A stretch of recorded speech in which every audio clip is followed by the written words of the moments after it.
We'll call to order this meeting of the California Unemployment Insurance Appeals Board for Thursday, February 23rd, 2023. This meeting will be conducted in a hybrid fashion. We have members in the Oakland and LA areas via Zoom, and 3 members are here in person in Sacramento. Begin the meeting by doing a roll call of members. Let the minutes show the chair is present. Vice Chair Allen. Here. Member Eng. Present. Member Katmaning. Here. And Member Wojciechowski. Here. Thank you. We'll move now to approval of the minutes of the January 18th meeting, our last meeting. And because we have 2 members who are in remote locations, we'll go around the room to see how people are voting and if any people have questions when we get to that portion of the agenda.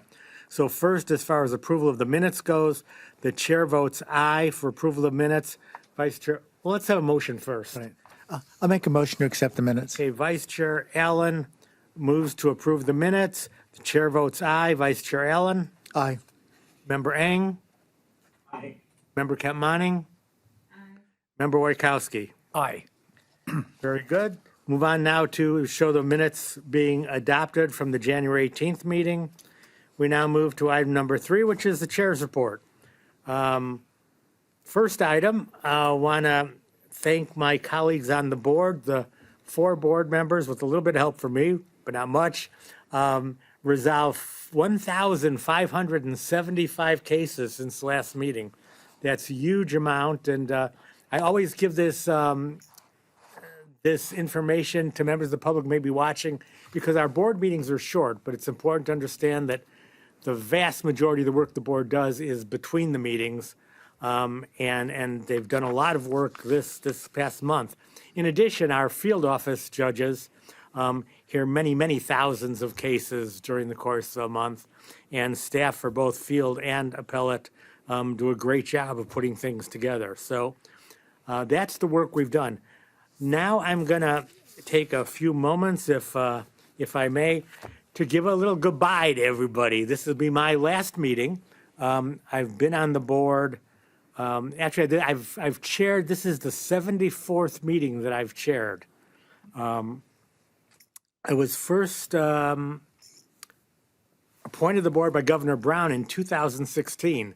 Now, prior to that, I had retired twice. I retired in 2005 from San Diego State University after 26 years there as an attorney and a professor. And then in 2008, decided to run for the legislature and was elected to terms in both the Assembly and the Senate, and then retired from the Senate in 2016. And then after retiring from the Senate, was appointed to this board. Now, though, it's real. I'm really retiring for good.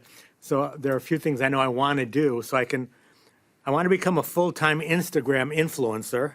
If that doesn't work out, I'm going to play some golf. And nobody noticed, I had to show a couple people, but my tie today, and you can't see it on the video, but these are golfers. And I always felt bad about wearing this tie while I was working, or supposed to be working. But now that I'm retiring, I can wear my golfer tie.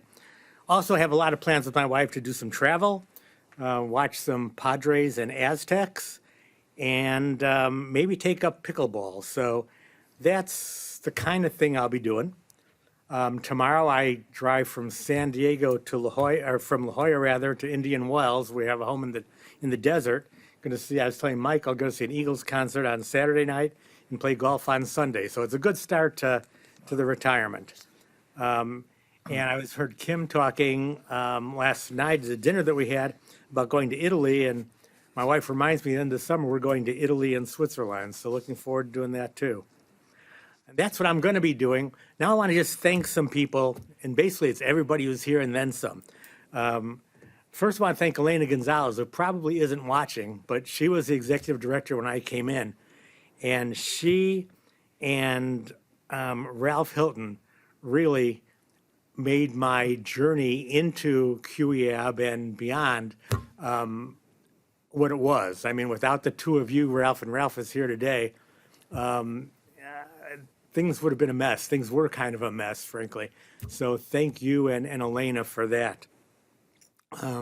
Also want to thank in absentia Kathy Vandeleur, who really kind of led me through the nitty gritty of what it would take to chair this board for the 6 years I did.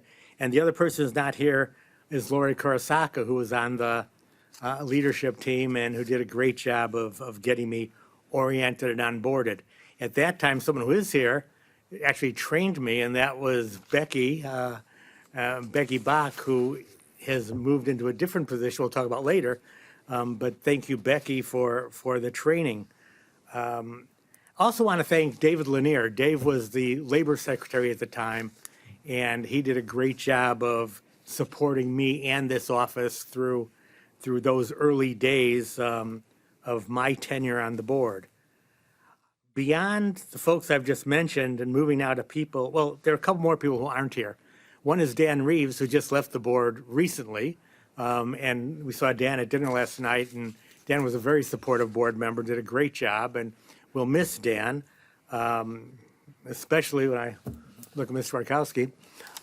No, Dan has been replaced by Bob Wojtkowski, who I served with in the Assembly and the Senate, and is a real gem, and you all are going to be very happy to have Bob on board, and members of the public will be very fortunate to have his wisdom. He's a very bright attorney. He'll tell you more about himself, I'm sure, over the days and weeks and months to come, but he's a real boon to the board, a real good addition to the board. The other board member I served with, who I want to mention, is not here today, but that's Ellen Corbett. And Ellen and I served in the Senate together, and Ellen served with me on the board for a few years. And Miss Ellen, she was a great ally on the board, especially in the first couple years where I needed every vote I could get. So thank you, Ellen. Moving now to the people who are here with us. Michael Allen has been with me since the day I started. He was here several years before I began and has been an ally and a friend and a mentor ever since I got to the board. So thank you, Michael, for that. The two people who are here virtually, Mike Eng and I served in the Assembly together, and Mike has been a joy for the last, I think, 4 years to work with on this board. And the other person up there, Laura Kent Monning, I served not with Laura in the Assembly and Senate, but with her father, Bill Monning. And I told him just recently that Laura was such a tribute to him. He obviously did a great job of parenting because Laura is a super board member, bright, articulate, and energetic, and her energy is very welcome to this board. So thank you for your support, Laura and Mike. Moving into the leadership staff, as I look across the table, the staff has changed almost 100% since I came in 6 years ago. The almost is Rob Silva, who was here then and is still here and has been a steady positive influence for this organization all along. Becky Bach, as I mentioned, was here back when I started, but in a different position. And now she's moved into a higher leadership role, heading up the appellate operation. Moving to the right side of the table, Mark Wusam, our chief counsel, really has been critical. And we had some unsettled attorneys for a while. I mean, just the position had some turnover, and now it's settled. And Mark has done a fantastic job. And looking next to Mark is Jefferson Willoughby. And Jeff, as I told the young man who was with him earlier today, really changed the whole organization because our IT office was well behind the times when Jefferson got here. And he has brought it not just to the present, but into the future. And we're really ahead of the game now. And working with Mark, Kim Hickox has been a steady influence in the chief counsel's office. While we had some changeover in chief counsels, Kim was always there and always kept things on an even keel. Not here in our room, but Seek Run and Greg Cretal have been great additions to the leadership staff. And finally, Well, and I should mention also our administrative staff for the board, Mara Luz and Kristen and Aida have been so supportive of me and of the whole board and leadership over the years. So thank you to Mara Luz and Kristen and Aida. Finally, we get to our executive director, Mike Kutry. And Mike was hired a few years ago when Elena retired, and Elena, again, had done a wonderful job, and she and I were very close and still are very close. But Mike came in and didn't miss a beat and has been just the kind of leader this organization needs. Picked up without any slack and immediately moved the organization even further forward than we were. And Mike, I think, is largely responsible for the strides we've made over the last few years in CUIAB. He is from San Diego, as I am, which has made our relationship a little bit easier to work together when we're both in San Diego. He's, again, I can't speak highly enough of his leadership and the work he's done. So to all of you who I've mentioned, and probably a couple who I regrettably have left out, thank you for making my 6 years on the board truly enjoyable and a great way to cap off my career. With that, I will turn it over to board members for their reports. Item number 4 on our agenda, we begin with Vice Chair Michael Allen.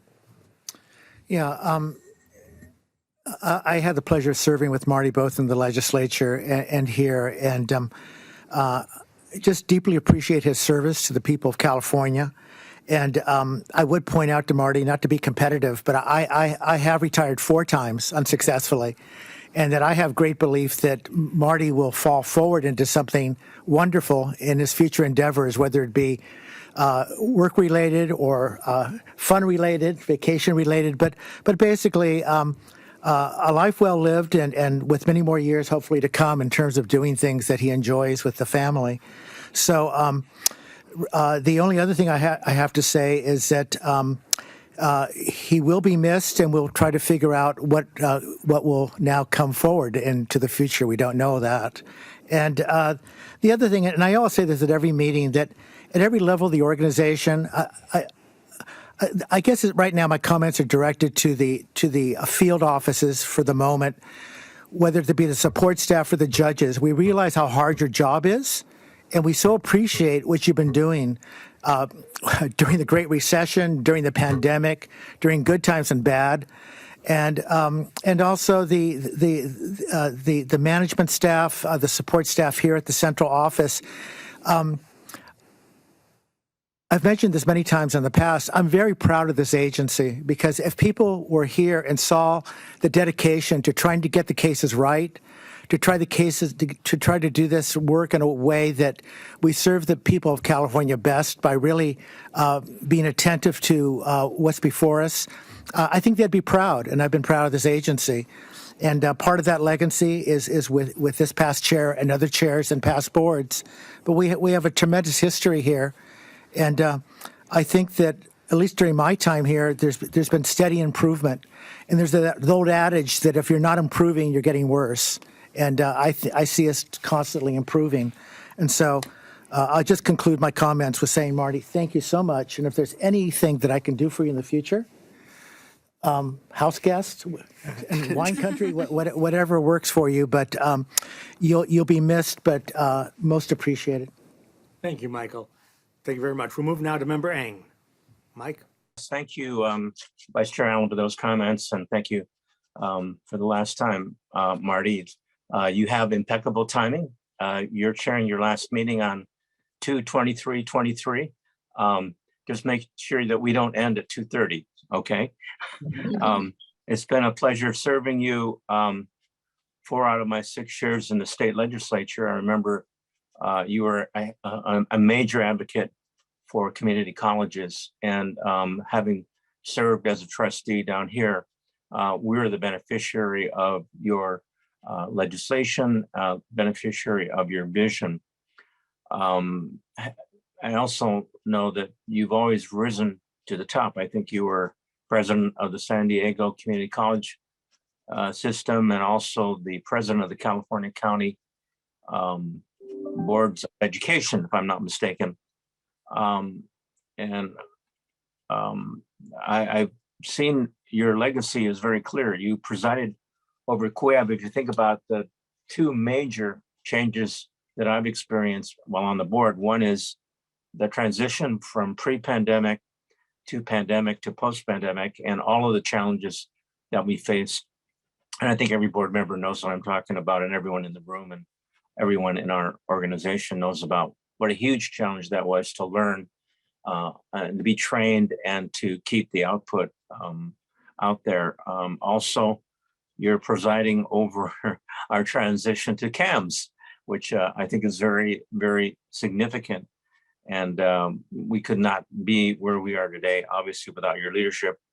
And so yours was the first phone call that I received when I was appointed to CUIAB, and hopefully I can return the favor to you when at your next step, maybe I'll be the first phone call to you on the golf course or whatever the next chapter you may decide to embark upon. So thank you so much. I really appreciate your service. You've been a role model at every level, and I wish you all the best. Thank you. Thank you, Mike. Truly appreciate that. Moving to member Ken Monty. Thank you, Chair Block. I do have an item to report back on, but first I would like to also recognize Chair Block. Thank you so much for your 6 years of service at CUIAB as a board chair. Your career of service to public education and students in California, to your constituents, and most recently to workers and employers in California is an inspiration to me, and I know to many. But it's not just your years of service or the depth and breadth of your experience that you brought to CUIAB that make you a great leader. It's also your positive attitude, your ability to meet challenges with grace and calm, and your megawatt smile that we are all going to miss so much. Thank you for all that you have done for CUIAB as an agency and for our hardworking employees. We will miss you, but please know that it's your years of hard work that leave us in good shape to carry on after you retire. So please enjoy your retirement, Marty, and I would love to meet you on a pickleball court because I have started doing that recently. My report back is just an update and some appreciation. First, a quick shout out to Aldo Garcia at the help desk. He helped me with some computer issues this morning that made my presence here virtually possible today. So thank you to Aldo. And then also ongoing thanks to Larry Rabarzek, Rada Lingutla, and PJ Bach for your time that you spend with me every month now doing CAMS training on all the different areas of CAMS. A couple of weeks ago, I asked to be trained on the public portal function of CAMS, and Larry and Rada and PJ Bach made time to go through quite a training and then left me with access to use the public portal interface. And so I really got to experience what it's like for our parties to use the portal, which was fantastic and exciting. Some highlights, just being able to see the date and time of a hearing when it's coming up right there on the screen, being able to see clearly when a board appeal deadline is, all of the documents associated with a case, the parties can click on, look at, review. There's an action request menu where people can take actions, try to interface with our agency if they need to set up a phone hearing or something like that. So this is just a huge, huge improvement to our old system where people had to wait for snail mail correspondence about their cases. And I just think that everyone who's worked so hard on this needs to be commended. This is a huge, huge advancement to open up access to all of our parties to get real-time information about their appeals. So I just wanted to thank everyone for their work on that and thank those who helped me experience that. I highly encourage my fellow board members and everyone who hasn't yet to use the portal and check it out. And then at some point, whether it's appropriate for Chief Kutry or Chief Willoughby, I'm not sure, but I would love to get an update on language access with CAMS, specifically with the portal. And then as we continue to improve aspects of CAMS, I'm interested to hear any updates that we have about that today. So that's everything for me. Thank you. Thank you, Laura. Appreciate your comments. Moving now to our newest member, Bob Wachowski. Chair Block, I was sitting here thinking that I did 9 or 10 training sessions. I want to thank Becky Bach for training me and for all the other judges doing it. And after listening to Kent Monning's report, I have realized that evidently I have to do portal training and some language access, and there's more to come. For the public out there, because there's so many cases that the chair and others have talked about, I was taught, or I had spent this month learning CAMS, and now I'm also learning the legacy system because of just the backlog that we have in cases that are pending and how important it has been for this agency and for Chair Block to help us whittle down those numbers. And we know, at least I've been informed, and I believe everybody, that there's lots of cases that are in the pipeline that are coming to us, and how it's important to be attentive to the appeals that people have filed. You've been doing this for 6 years, Marty Block. Congratulations. You're steadfast. What people have talked about. You've always been a gentleman that smiled at board member Kent Monning talked about is infectious. It's contagious, that people around you, you make hard work and being at work a pleasant experience. As you've mentioned, we've been on 3 different bodies together, which is very unusual, I think, in the professional careers that people have. As board member Allen talked about, there's been this steady improvement. I've only been here, this is my 2nd meeting. I've got 74 more or 72 more to go before I catch up with you. But that the commitment that you've had and the change of culture that you've brought here, I see it in the folks that I've met and as I've newly arrived person. So I'm hopeful that you joined the professional golfers, the senior tour, right? So that we can all be invited down to San Diego to watch you, when you retire from that endeavor. But it's been too short serving with you on the CUIAB board, but congratulations for just your selflessness that you've approached life, and you've approached your time here with the CUIAB board. So congratulations.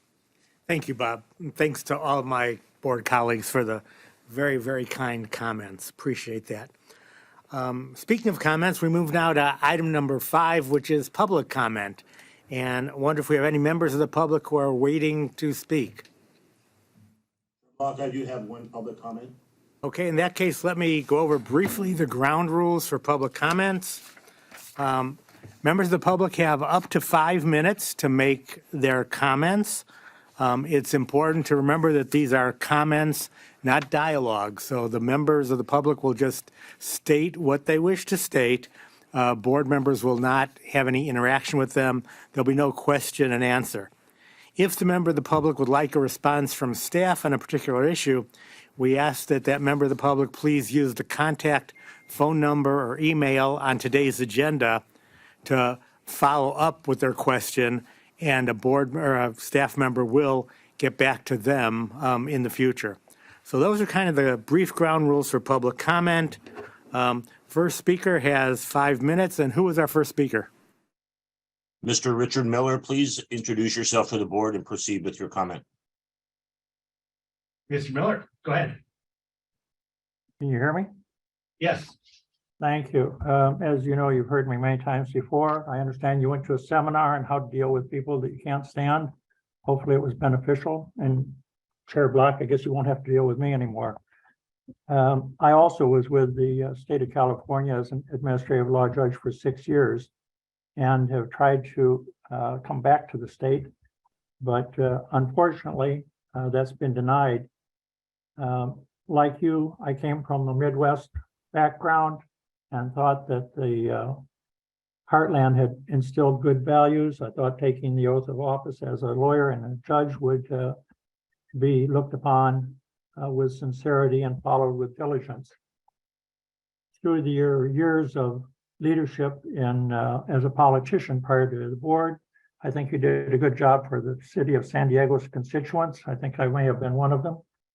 And your tenure on the board, although it was the leader of the board, I'm saddened that despite many accomplishments you have lauded and been credited with, that for the last 3 or 4 years, or at least 3 years, you've been aware of my concern and appealed to you and your leadership and the board leadership for having knowledge of the actions of 2 of your staff, Mr. Silva and Mr. Kutry, to fail to follow the rules of reemployment of the state of California, to fail to follow the merit system for hiring process, and to allow their bias and discrimination to go unrecanted or not given the guidance to them to right the wrongs which the staff has done under your leadership.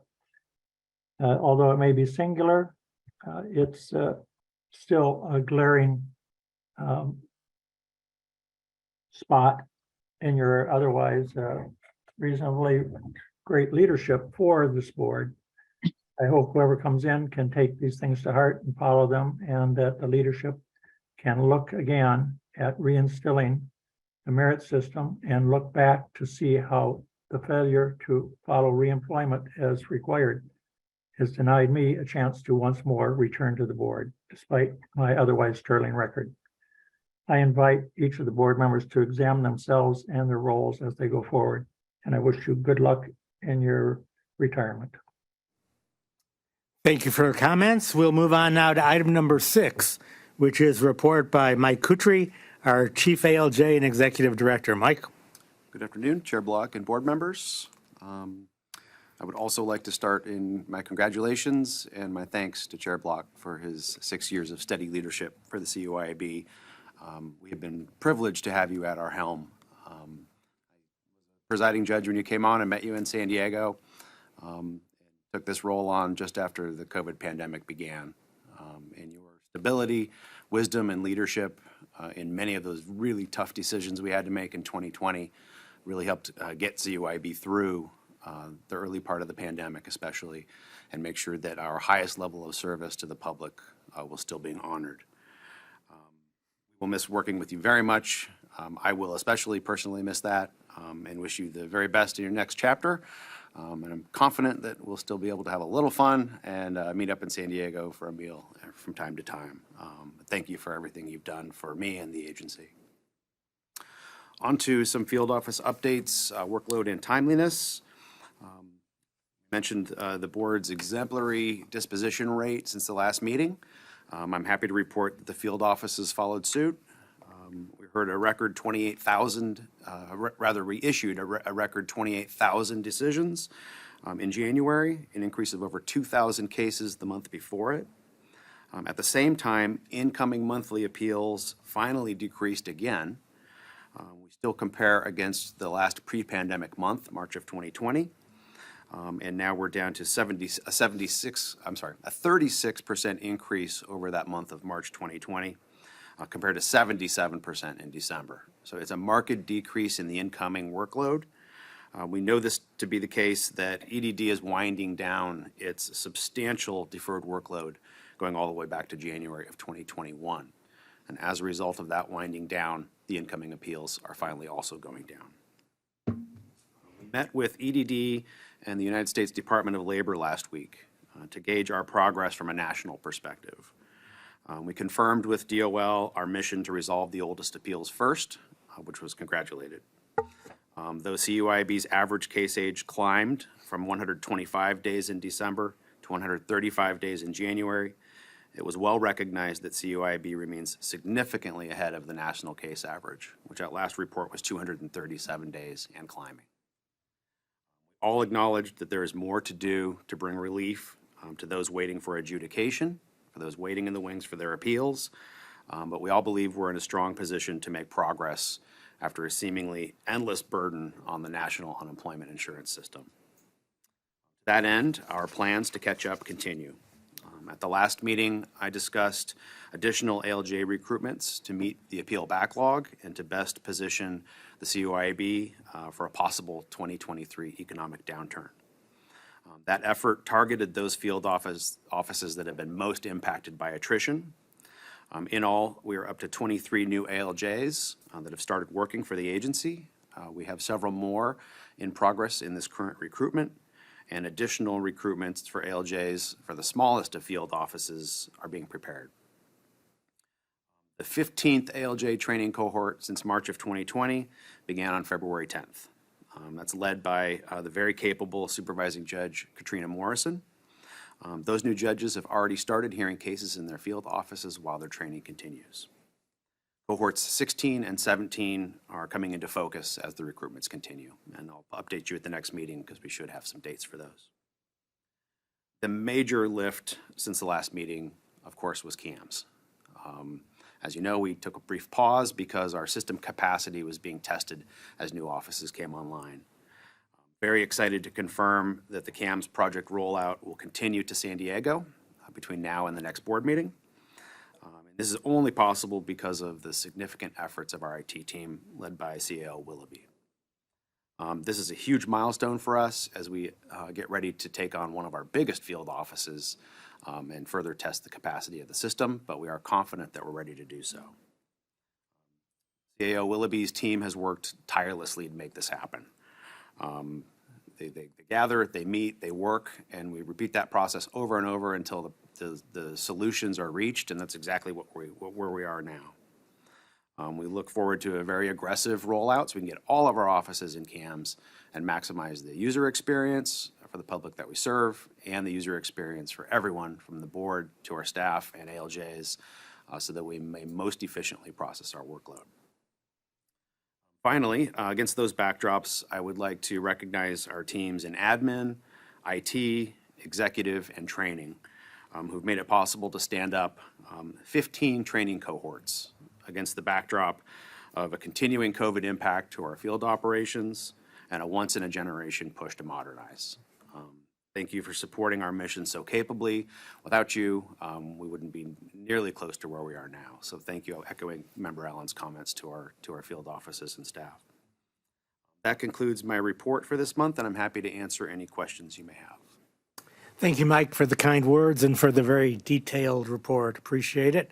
We're going to go around the group to ask questions if you have any or make comments. We'll begin with Vice Chair Allen. Yeah, just one question. You mentioned the attrition rate for the various offices. So, which office has the worst attrition rate right now?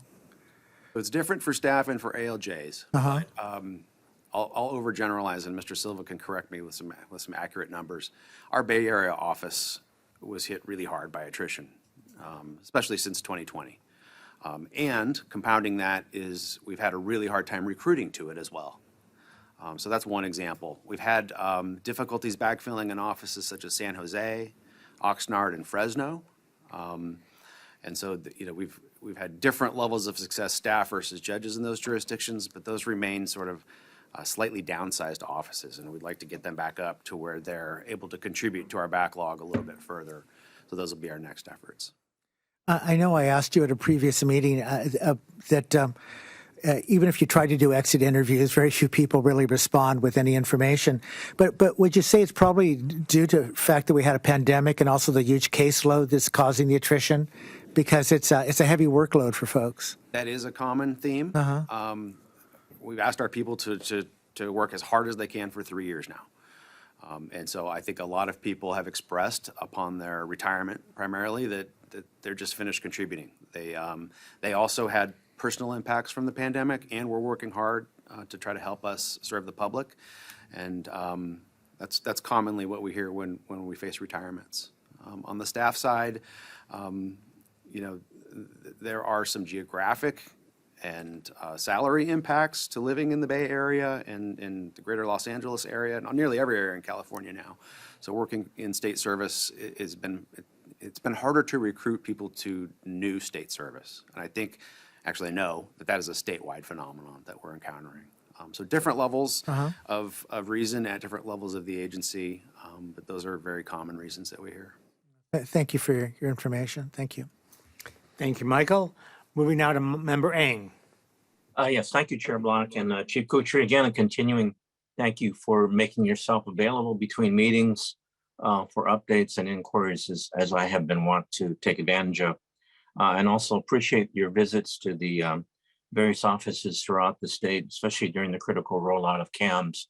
I think it really helps to have your steady hand and also your bird's eye view to compare the different offices.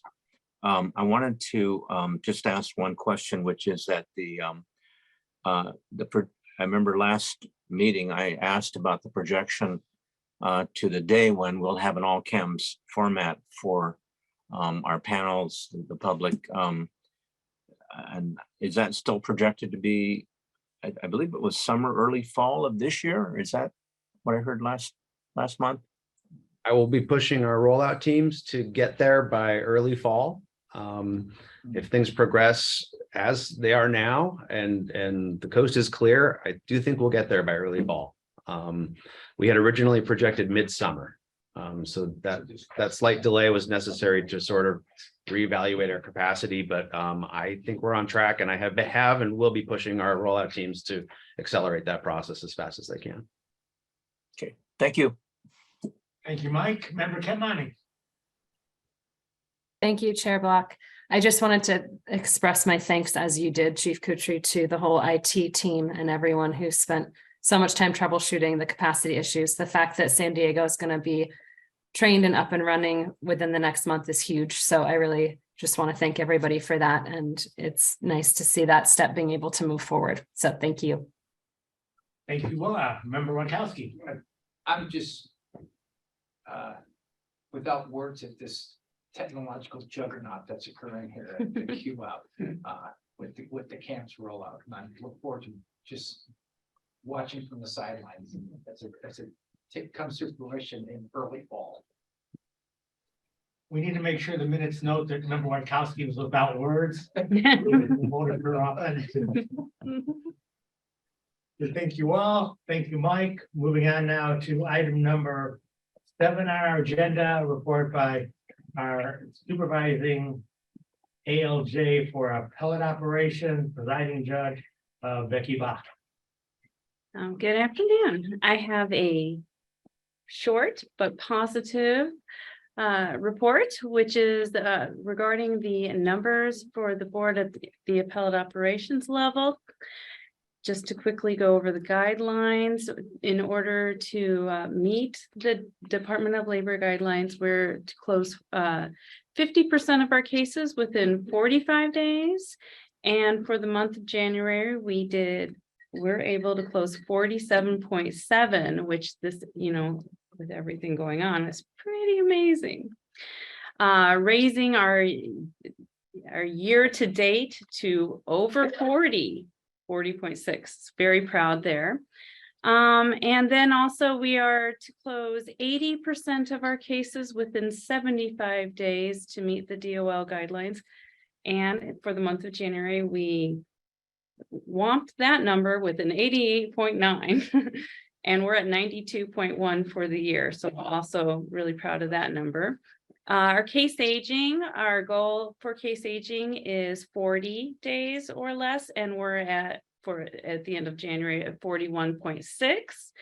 So positive numbers all around. And also just to say, I really enjoyed working with Chair Block, and I'm going to miss you. Thank you, Becky. Appreciate that, and appreciate that very positive report. We'll see now what questions or comments people have for PJ Bach. Begin with Michael Ellen. No, just as always, thank you for always being there for us when we have questions or things we're trying to resolve where we have a particularly complicated case where it's kind of outside the realm of the norm where we need special help, and you've always been there for us. And so just thank you. My pleasure. Thank you, Michael. Member Eng. I'm sorry? Member Eng, you're next up. Oh, thank you, Mr. Chair. First of all, thank you, Judge Bach, for again making yourself available. It's amazing that when we do cases and there's deadlines and we'll stop and the whole process stops because we have a particular critical question, and you'll get back to us right away, and that keeps the train moving. I really appreciate that because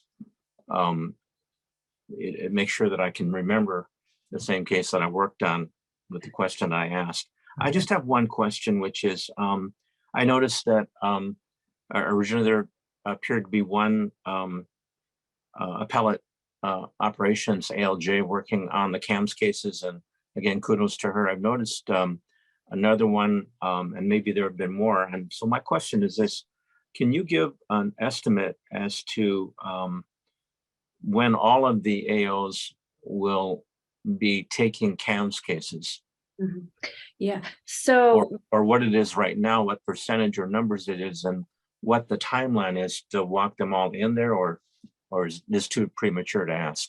oh, no, good question, actually. So currently we have 2 judges working full-time in CAMS. One judge on leave right now that will also be working full-time in CAMS, training another judge next week that to work in CAMS, will be working in CAMS part-time. And then after that, we'll just see as the other field offices come into CAMS. The way it works is if the case starts in Legacy, we hear it in Legacy at the board. So therefore we have to kind of have a foot in both arenas.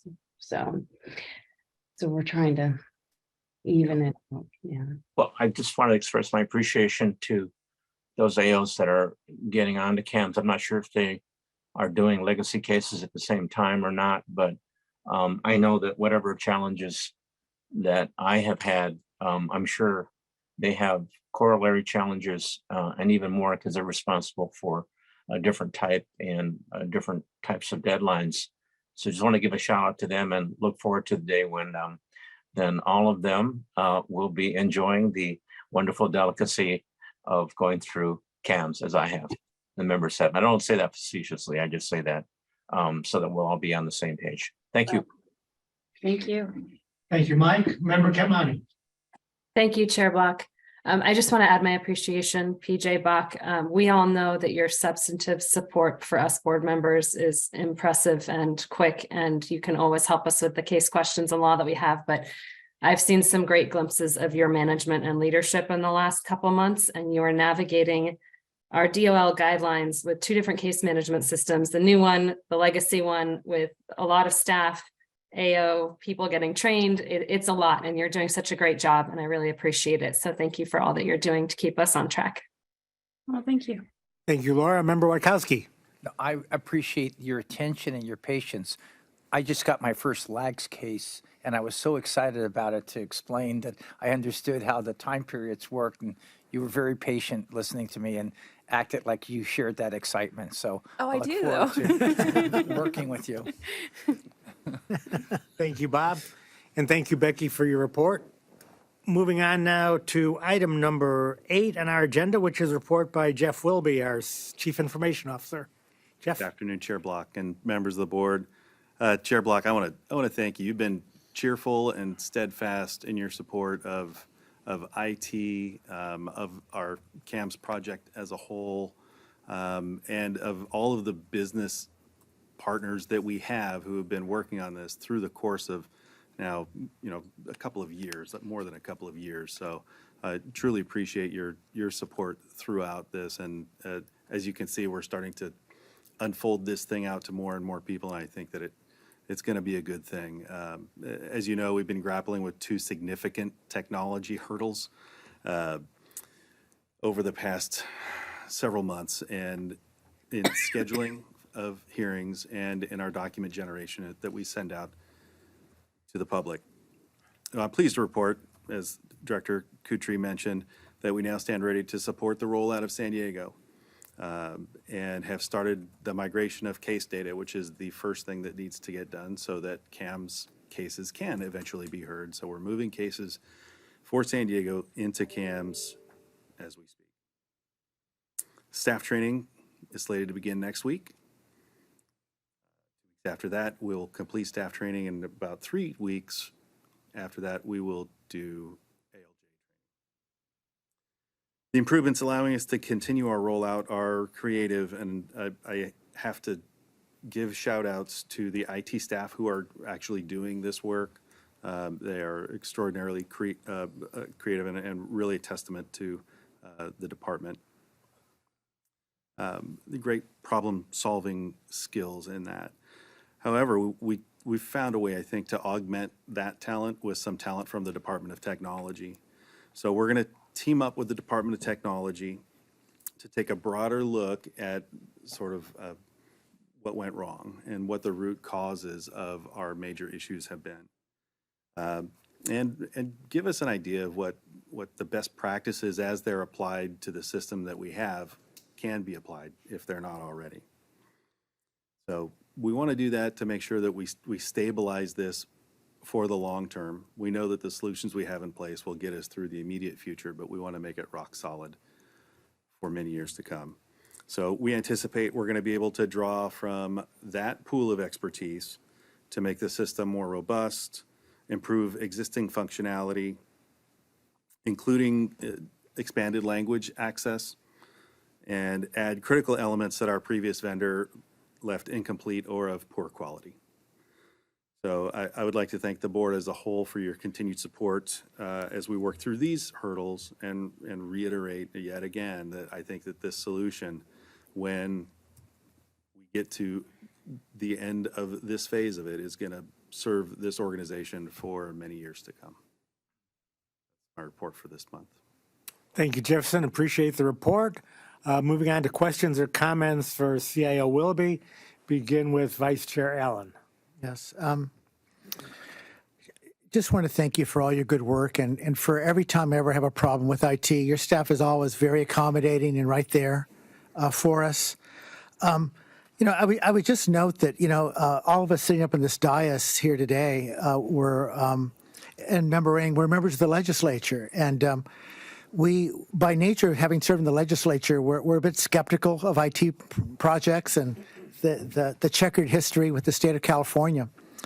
And I do know that, in my opinion, given the complexity of what we are doing, moving from the legacy system to the new system, plus dealing with our partners, which were sometimes very good and sometimes a little bit some difficulties, I think you navigated it very well. And that it's good to be in an agency where we have confidence in our IT department, given the fact that it's complicated. And it's also, I think most people who are users of technology love the technology when it works and are very cranky when it doesn't. So I could see the look on your face. I'm correct with that. So just my thanks to you and all your staff, because I really think that, as in my earlier comments, moving through this and progressing and getting improvement, it's been really a huge piece of this to make it more accessible to the public and user-friendly for our staff. It's a huge job. So thank you. Thank you, Michael. Moving on to Member Eng. Yes, thank you, Chair Blanc and Chief Willoughby. I just wanted to build on Member Allen's comments. I actually never thought I would say this, but I really enjoy CAMS. For me, it's a little bit more intuitive than the legacy system. And I look forward to seeing the changes and participating with more of the ALs. And I think I've enjoyed, working with my colleagues on the CAMS cases. I just had a couple of questions. The first one is, can you give an estimate as to what percentage of all EDD cases are currently formatted in CAMS?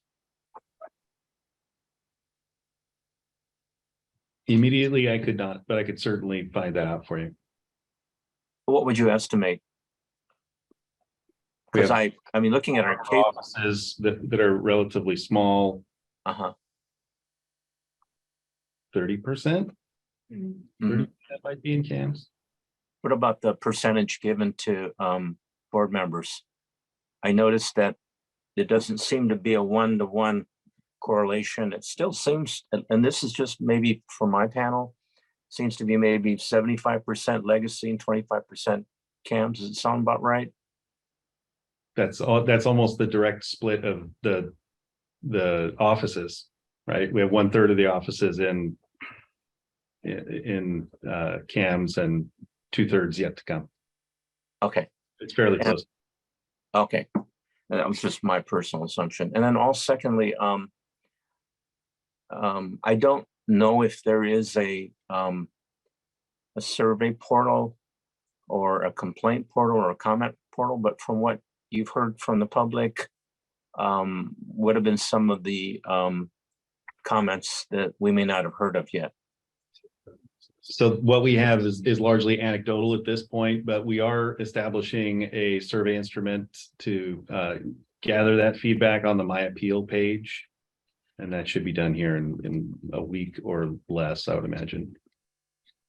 So we'll be able to gather that more systematically. It's been anecdotal at this point in terms of feedback. And could you give us just a short 1 or 2 sentence summary of the anecdotes? What do people like about it, and what do they not like about it? Is there anything informative to us? I might be able to take that. Yeah, I don't get it directly. I get it secondhand. Perhaps Director Kutry could. We meet with regularly with our stakeholders, and those that have been in jurisdictions that are using it really like it because it gives them near instant access to their clients' files online instead of having to go to an office or receive it by US mail. And that seems to be the major highlight of the project. And I actually haven't heard any real downside yet from the public users, but we are enabling a feature on the My Appeal page, which will allow them to submit feedback. So I think that'll be a much more robust feedback loop than what we're receiving now. Well, that's great, and thank you for implementing that. I believe you said it was by next week or so on the appeals page. Development right now. Oh, that's fantastic. And then maybe if you update us, so anyway, I look forward to great things. I hope the public's experiences are as rich as ours are. And I like the section that I go to where I get all the documents. That's just been really helpful. And also the AO file, been very quick shorthands to get to everything that I need. So thank you again for doing a great job, and I appreciate the updates. Thank you. Thank you, Mike. Moving to member Ken Monning. Thank you, Chair Block. And thank you, Chief Willoughby, for that report. I already commended your team. You touched a bit on just language access when you gave your report. I don't know if there's anything more specific or additional that you could add, but I imagine that is one of our major goals as we move forward. It absolutely is. So it's high on our radar and list of things to do. As you know, we have other language requirements that we need to meet. So we're working towards those, and they need to be scoped both internal to the IT mechanism and within the business as well. So we're working with those groups to gather all of that information and get it applied correctly within the systems. Great. Well, I obviously fully support having multiple languages be at people's fingertips for full use of the user portal. I think that's going to be revolutionary for what we are able to provide people. So thank you very much.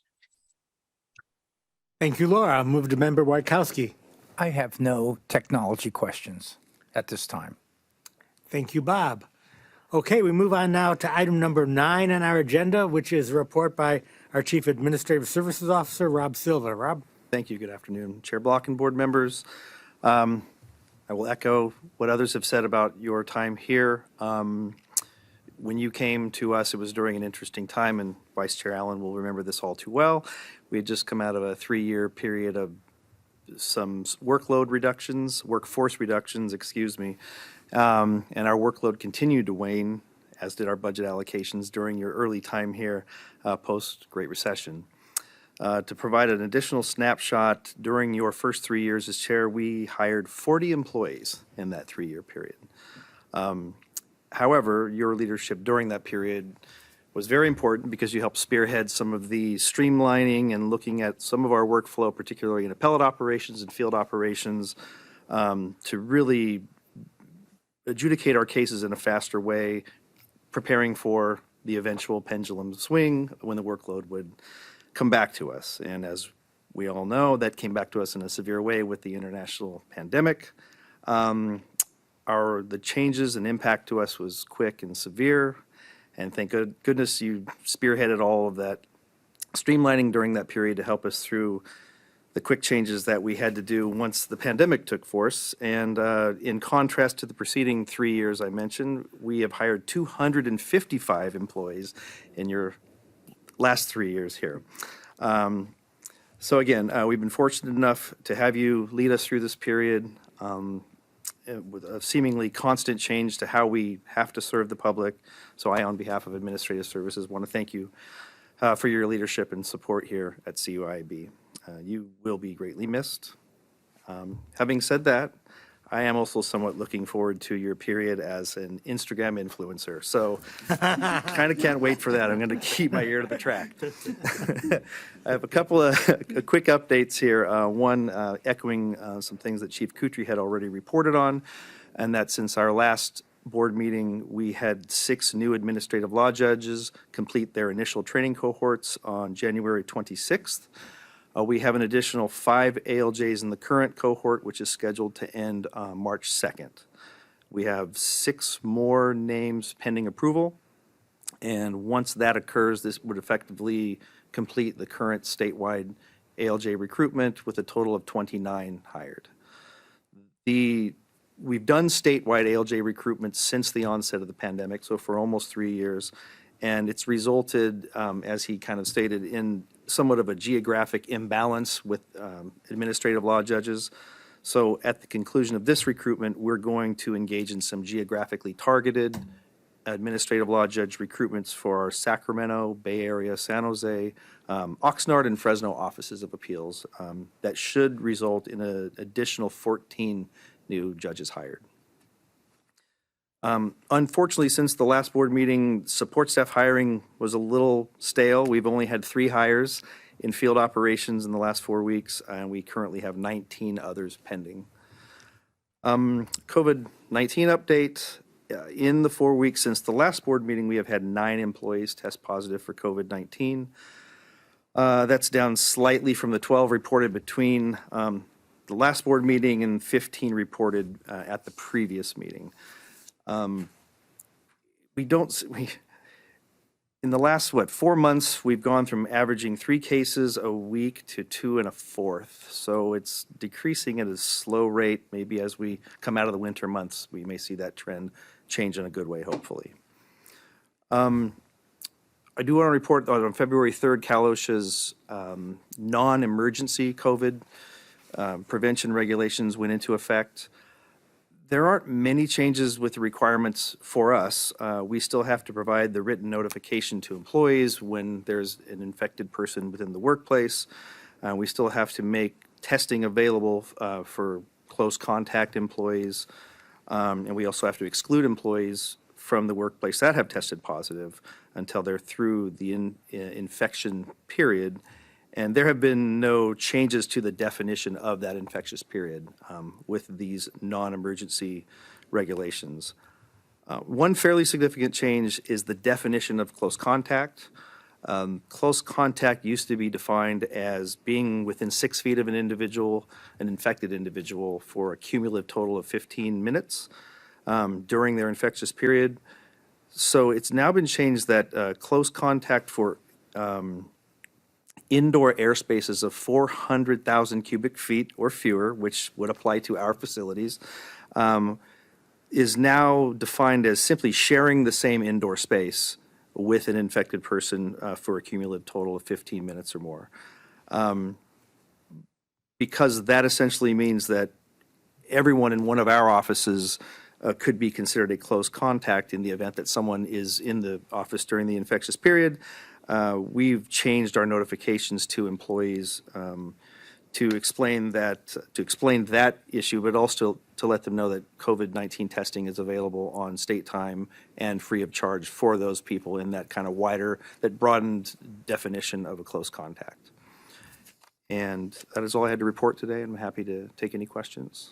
Thank you, Rob, and thank you for that analysis of some of the history. I appreciate that. We'll move now to Vice Chair Allen for any questions or comments. You'll be surprised to hear this, but I have no questions of you today. But I would like to thank you for your work And I realize that probably there's nothing to report on the budget other than it's pretty straightforward before the May revise, so. There is No new nothing news. concrete to report, but I will have an updated next board meeting with some Right. budget items. Thank you. Thank you, Michael. Member Eng. Yes, thank you, Chief Silva, for your report. It's always a pleasure to hear from you. I'm just following up on Laura's question regarding the inculcation of bilingual documents or bilingual access to CAMS. And I was wondering if that would have an impact. I know that you've, very astutely given us updates on the staffing needs that we've had. So is that the addition of CAMS, does that change the metric in terms of hiring, identifying current staff that have bilingual abilities? Does it increase it? Does it decrease the need, or does it stay the same? I can tell you bluntly that we have not had that conversation yet as far as whether this issue we've discussed with CAMS will impact our need to hire more bilingual staff or bilingual staff that that speak languages that we don't currently employ. We haven't had that conversation yet. Okay, well, I thank Member Kent Monning for her bringing up these issues, and I'm also interested when the time comes maybe to give us a report. There are various hallmarks in our timeline that affect our work, and that's certainly one of them in a positive way. My second question is, it appears that our pandemic cases are declining. I think, if I'm not mistaken, it was 3% in the field and 8% for pellet operations. I know that when the pandemic hit, we, I believe, correct me if I'm wrong, it increased our justification and actual budgeting for more staff. So as we decrease the number of pandemic cases, are we going to be seeing an adjustment in our budget? I guess are we going to be penalized for having less pandemic cases, or is that not the right term? Penalized, yes, in that we will have less budget authority for positions based specifically on the pandemic related unemployment assistance cases.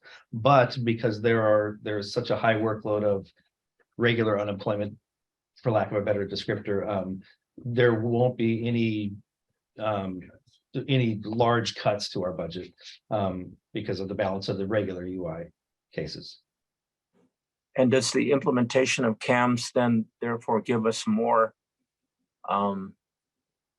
authority and justification for hiring increase in staff or different types of staff, particularly IT?